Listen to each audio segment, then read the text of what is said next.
Jade, Raymond, and Patrice Desilets from the Assassin's Creed 2 team.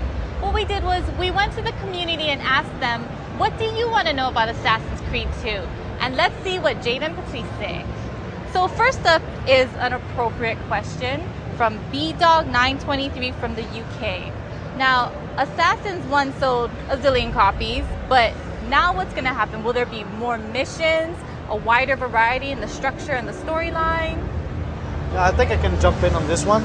And in AC1 there was roughly between 5 and 6 different mission types, and this time around in Assassin's Creed 2 there'll be roughly 14, 15, 16 different mission types, and with that we can construct like bigger ones, because we can start with a escort mission, and then that becomes a chase mission, and we finish into an assassination mission, and you put that together and creates a different entirely mission. And we got rid of the entire structure of the first game, where we had the investigation part and then you had the assassination parts. That's gone.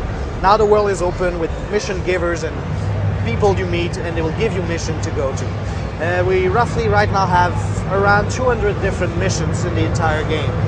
100 for the main path, the main narrative, and 100 for the side quests and side missions. So I guess it's like totally different and way bigger than AC1. Yo-Ya from France wants to know Assassin's Creed 1, Assassin's Creed 2, what's the link, and Desmond, Ezio, and Altair, how are they interrelated? Well, this is actually a really interesting question, because we've made the link and really explained that whole backstory in the PSP game. So we're making a PSP game which continues Altair's adventures, and in it you will understand, if you play that game, you'll understand the link that happens in Assassin's Creed 2 on the PS3, Xbox 360, and PC version.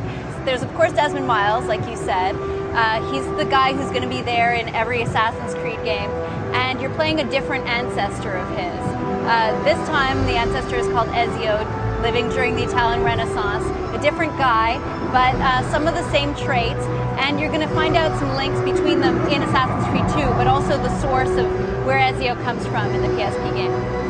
Tell us about Ezio, and how did you come up with the character? What's the background with him? Well, Ezio is a young Florentine noble at first, so he's not an assassin. Something will happen to him, and he will have to become one. He will have to learn to become an assassin, and he will meet some friends who will teach him how to become that master assassin that he will be at the end of the game. We wanted to have character progression this time around. In the first game, starting with a master assassin, it was tougher for us to make a story about someone who's learning and then teaching the player. So we wanted a character that is he has as many knowledge of being an assassin as the player. When you pick up an Assassin's Creed game, you want to become an assassin. So we say the main character has to be in the same emotional state as the player. So both of them, player and main character, are not assassin. They will learn, and that's why we picked up Ezio. But Ezio is also, maybe you want to jump in, but Ezio is also someone who's like, he has more panache than Altair. He's someone who likes to be around women, just like presently I am. Ladies man, like you. He must be modeled after you. Yeah, but he doesn't have this beautiful beard. Yeah, and the other thing, of course, that we kept consistent, Ezio is a really cool name, I think. It's got kind of got that edginess. Like I almost like, yeah, Ezio. You could be like, but it also means bird of prey, eagle. Kind of, it continues the whole thing. So Altair was bird of prey in Arabic, and now Ezio is the same meaning in Italian. So when the team found that name, we were like, that's it.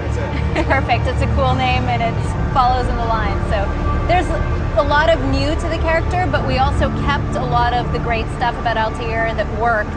You know, we're not going to change everything that worked.